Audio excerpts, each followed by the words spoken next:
go for Angela this time around, because then if you're solely dependent on that 1v1 of carry versus Claude, and Angela tips the scales quite significantly at any point of time to save that Claude. So I think Aurafire understood exactly, hey, we're not going to have as much damage as we thought. Let's get rid of the Angela, and then we don't have to worry about it. I see it now.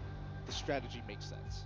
Yes, indeed. Now, of course, now that they finally drafted pretty much a better roster from the side of Team SMG, I want to see them perform. I want to see them going for some plays that they have actually planned out throughout those weeks of preparation.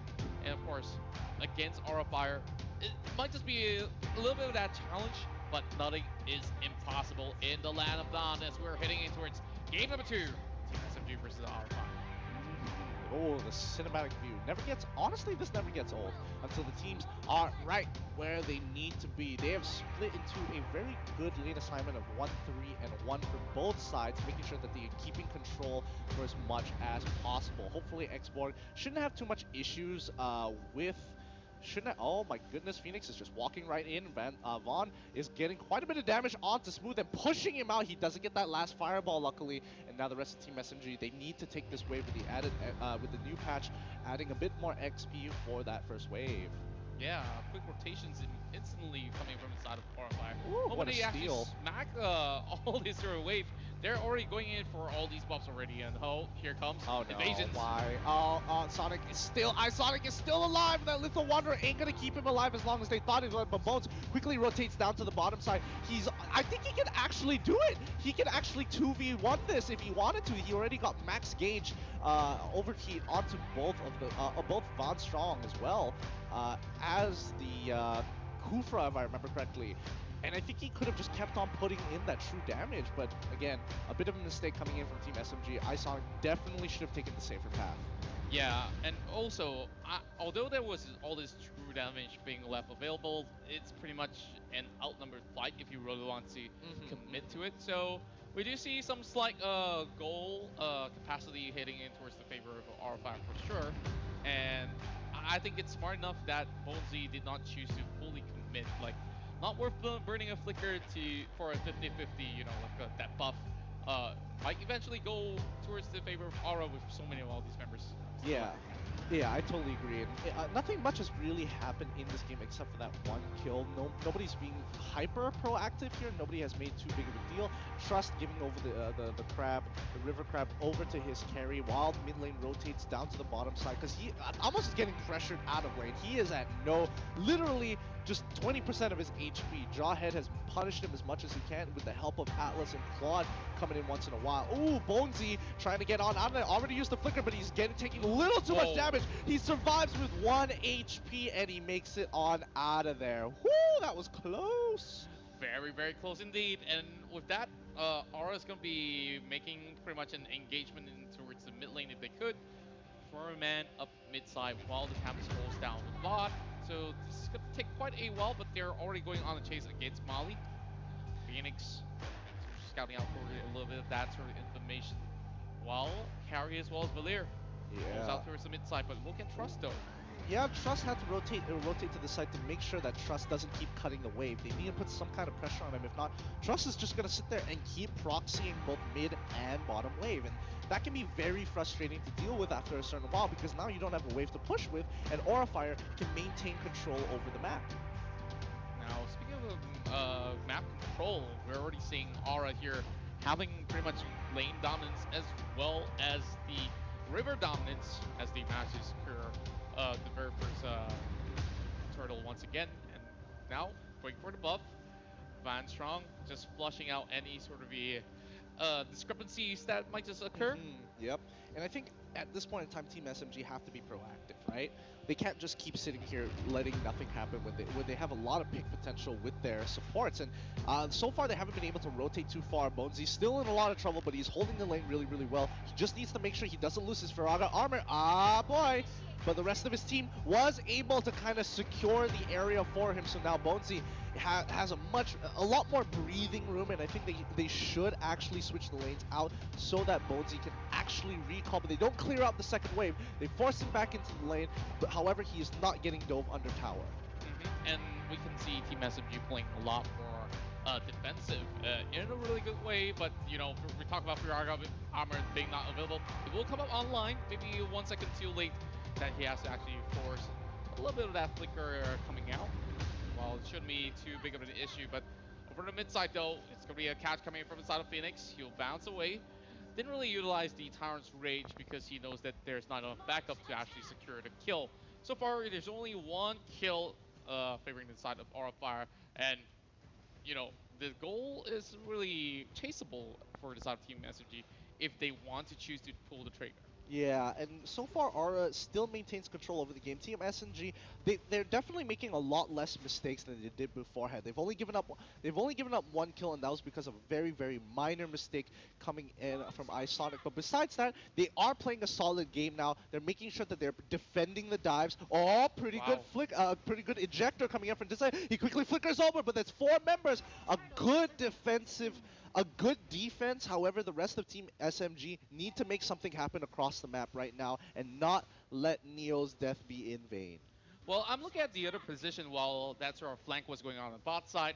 It seems like they're just somewhere across the map, not really securing all too much to begin with. They could have either pushed the top side, they could have actually go in for a re-engage over the bot, but seems like they're not being proactive enough for now, and hence they have to actually let go. Yet another member for that second kill over towards the side of Aurafire. Now Turtle being slain as they are chasing all the way in. Trust just melts down Neo like butter as we see Phoenix try to actually secure the kill. He will be able to actually take down that jaw hit while they are opening up a little bit more over mid side. Yeah, they're really banking on this hyper carry. This hyper carry. Smooth really has to get online as quickly as possible. He is down 2 levels to Vance right now, so it's not looking too good. He just bought his Demon Hunter sword, and that power spike couldn't have come at a better time, but he still needs a lot more before he hits critical mass. It's going to be taking a while. Endless battle being bought there by the side of Vance as we're looking at a little bit of that commotion up to the top side. Here comes Phoenix as well as Vance. They are diving over the side of Neo. Neo has no escape. And once more he will fall. But the rest of the members of Team SMG popping out the Firaga armor with the last sound event. Here comes the re-engagement. And oh my, the Fatal Links, of course, was pretty good. But all these flickers have already been burned from Team SMG. Yeah, the rest of Aura falls back into their own jungle. They need to pass. They need to pass by mid to kind of clear that wave off. In the next 50 seconds or so, Turtle is going to come back up as well. So maintaining this pressure is going to be good for Aurafire. They don't really have to make a play just yet until Lord starts spawning. Speaking of Lord, of course, it's still going to be taking some time since it's only 7 minutes of play. And Vance just being extremely destructive. Like, I don't see any of these members challenging him 1v1 and walks out alive at this point as we are looking at pretty much a very high DPS. And here comes Phoenix. That tries to dive right in, not really hitting onto it anything at all. Next turtle's gonna be coming up online with lower side of the river as we see Aurafire on the raid. Yeah, that's it's pretty frustrating for Team SMG right now because they can't really walk out of their base. And Aurafire basically have full control over this map. There's nothing that Team SMG can really do. They're 7k behind, 8 minutes into this game. This turtle is completely uncontestable unless SMG find a pick. And I honestly think that they really should. Like, they should get rid of this Uranus, and it shouldn't be an issue with 3, maybe even 4 members, because right now there's nothing else for Team SMG to do on the map. Yeah, any sort of goal that they can actually get is definitely going to be very, very useful. And they're just letting Trust just walk by. Like,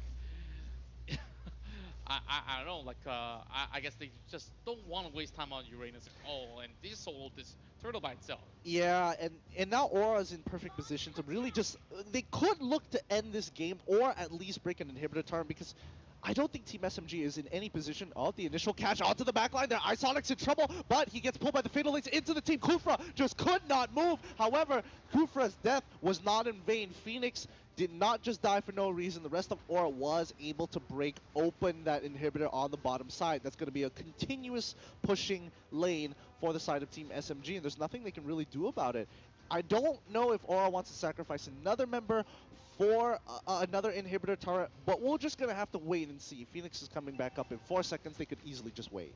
Yeah, of course, they will still be able to actually withstand a little bit more of these pressure coming from the top side, and fans is just waiting at the side. If in the case that they really want to bring very heavy commitment, then eventually they will be able to close it out. One more minute to the Lord, something that Aurafire is looking forward to. Yeah, 9 minutes, 30 seconds into this game. Lord is going to be coming up in about 50 seconds or so. They can wait until 11 minutes to hit Luminous Lord if they wanted to, but considering how much of a lead they have, I don't even think they need Luminous Lord at this point. Yeah, and I think it's definitely going to be a little bit dicey of a situation for Team SMG. Like, should they even go anywhere close to even contest? But it seems like they finally decided that we want to take down this Uranus. They will get it finally. And with that sort of takedown, we see a team of Shield being brought there by the side of Mali. Yeah, and they're going to keep controlling this lane for as long as they can here. Aurafire getting their first punish onto Trust was just, again, pushed up really a little too far, and Team SMG finally taking advantage of it. All right, 6 seconds. This is a make it or break it for Team SMG. They have to contest this Lord. Now, a lot of all these choke points have already been set up from the side of Aurafire. And Team SMG, they're not falling for that trap at all as they are sending even more members over to the lower side of the map, which I felt they could have actually maybe scout out a hit way earlier on than, you know, committing towards the bottom tower.